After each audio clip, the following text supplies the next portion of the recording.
In this review, I'll be taking a look at the samurai rhino bounty hunter known as Gin from the 2003 Teenage Mutant Ninja Turtle cartoon toy line. If you are new to the channel, be sure to hit that subscribe button. A little backstory on the character. Gin's full name is Murakami Genosuke. The character originated from the Usagi Yojimbo comic book series. Funny enough, his name was never pronounced correctly in the cartoon series. Gin is an anthropomorphic rhinoceros bounty hunter from the 17th century feudal Japan who also loves to gamble. His best friend and ally is Usagi Yojimbo. In the episode Samurai Tourist, Gin dons an outfit nearly identical to Rocksteady's in the original 1987 cartoon series.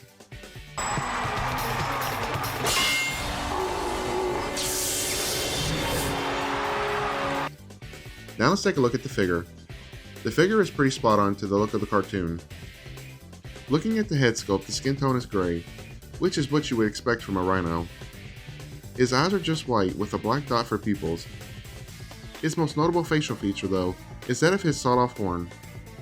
A look at the sides of the head showcases his teeth due to his intimidating facial expression. If you look real close at the head, you can see a seam line, but at a normal viewing distance, it isn't really noticeable. In the center of Gin's chest, a button can be seen. More on this momentarily. As far as Gin's outfit goes, according to the back of his package, he is wearing a kimono battle pantsuit. The suit is white with blue trim. The sleeves of the kimono cover all of his arms and therefore only his hands are exposed. The blue belt he is wearing around his waist is referred to as a Heko Obi. Attached to the left side of his belt are two samurai sword sheaths. They are solid brown in color, and they are removable if you choose to do so. To place them back, just slide them back in the holster.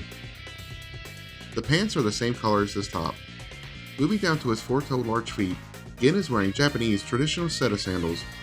They are brown in color. The funny thing is they aren't fully painted. The bottoms and the strap going in between the toes are painted, but the back strap going around his ankles were left unpainted for some reason. I'm sure this was done to cut some costs, but still, it just sucks when things are sculpted but not painted. There are peg holes on the bottoms of his feet. Here's a look at the back side of the figure, and in my opinion, the ugliest part of the figure. Located on his back are four large screw holes, and in the center of the back, a large rotating knob. This is for the action feature, which I will show momentarily. Taking a look at the articulation, the head is able to look left and right. The arms are able to rotate. Moving the arms outwards, you can see the string they are attached by. The waist can rotate. The feet can rotate. And the legs can swivel. The hands can also rotate. Now we can look at the figure's action feature. Going back to the button located in the center of the chest, when pressed according to the back of the package, the figure is meant to crumble in defeat. What happens is the body parts just dangle. This is a really dumb action feature in my opinion. You can see the strings that attach to the different body parts. Granted, as an adult I don't see the appeal of this, but even for kids at the time this was released, I just don't see how this would have been a fun feature. It takes away from what is otherwise a relatively cool Ninja Turtle figure. To get Gin back to normal, just turn the knob on his back until the body parts are flushed together again. Leave me a comment on your thoughts of the action feature. I'm curious to know what other people think. Gin only comes with two accessories, those being his long and short samurai swords. While different sizes, they are both the same color. The handles are brown, while the blades are painted silver. Both of Gin's hands are sculpted in a gripping pose, so he is able to hold on to either sword. The hands have a tight grip, so the swords will be held securely.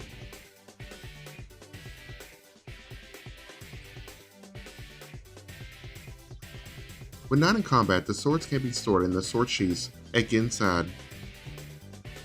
They are a snug fit. Now let's compare Gin to some other figures.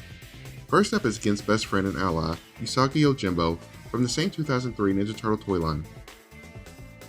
Comparing him to a Ninja Turtle from the 2003 line, here's Michelangelo. And finally here is Gin next to another rhinoceros from Ninja Turtles, arguably the most famous, and that of Rocksteady from the original Teenage Mutant Ninja Turtle toy line.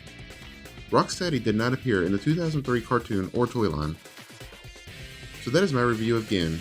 I really like the look of the character, and the figure is pretty spot on to his cartoon counterpart. I personally do not like the action feature though, and think the figure would have been better off without it. I hate to leave, but there must be a fortune's bounty on this assassin's head. I think I can convince Usagi to cut me in. Yeah, it's too bad. We'll miss you. Be sure to write. Perhaps I'll come back soon and see more of your world. I heard of a place. They call it Las Vegas. I would very much like to see it. Once again, if you're new to the channel, be sure to hit that subscribe button, as well as click on the notification bell so you don't miss out on any future videos. Hit that like button if you did enjoy this video. Follow me on social media, links are in the description below. Thanks for watching.